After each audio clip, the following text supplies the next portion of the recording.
कविता श्रीराधार कवि रमाकांत रथ। तमे नील कई रंगर छुरी मते चिरी दे जाओ, चाहिला बेलू मु नुहे तमे रक्तरे बुड़ी थाओ। ये कविता विशिष्ट प्रयोगवादी कवि रमाकांत रथक श्रीराधा कविता संकलन पंक्ति, जहाँ आधुनिक ओडिया कवितार चमक सृष्टि करे। कवि रमाकांत रथ कटक 13 डिसेम्बर 1934 मसीह जन्म। आधुनिक ओडिया कविता राज्य में जड़े प्रसिद्ध कवि। इंग्राजी साहित्य MA 1957 ख्रीष्टाब्द भारतीय प्रशासनिक सेवार योगदान। 1977 ख्रीष्टाब्द साहित्य एकाडेमी पुरस्कृत।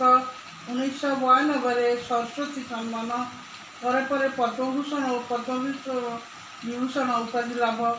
केंद्र साहित्य एकाडेमी सभापति। ताकर विशिष्ट कविता संकलन श्रीराधा, सप्तम ऋतु, सचित्र अंधार, अनेक कोठरी, संदिग्ध मृगया। अत्याधुनिक ओडिया कवितार जड़े विशिष्ट कवि।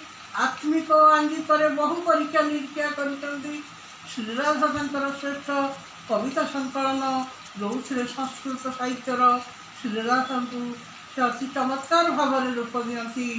श्रीराधा से कहती, नील हेला कहीं अधिकांश काले, नील शाढ़ी परिधान मोर, नील हेला कहीं मोर इच्छा नुहे, तमे हुआ अलगा रंगर।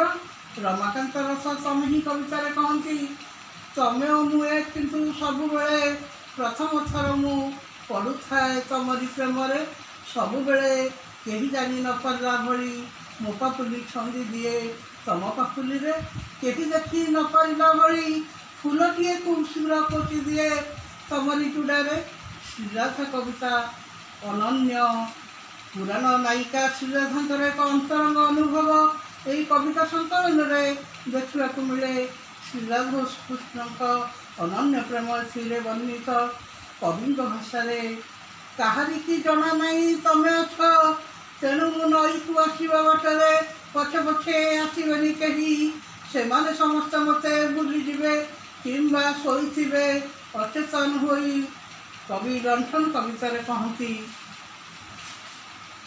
मु जलुची अजलुची तीव्र दरजरे, मीडियम धोती और स्त्री करा अधा कमिटी अनेक कोठरी, समय मृत्यु और देहांतर को नहीं रचित संदिग्ध मृगारे जीवन प्रति मुह परिवर्ते नहीं भाव देखा मिले। श्रीराधारे कविंकर कवितार उत्कर्ष प्रस्फुटित। श्रीराधा से सरस्वती सम्मान प्राप्त होई भारतीय साहित्य प्रसिद्धि लाभ कर। Please subscribe my channel.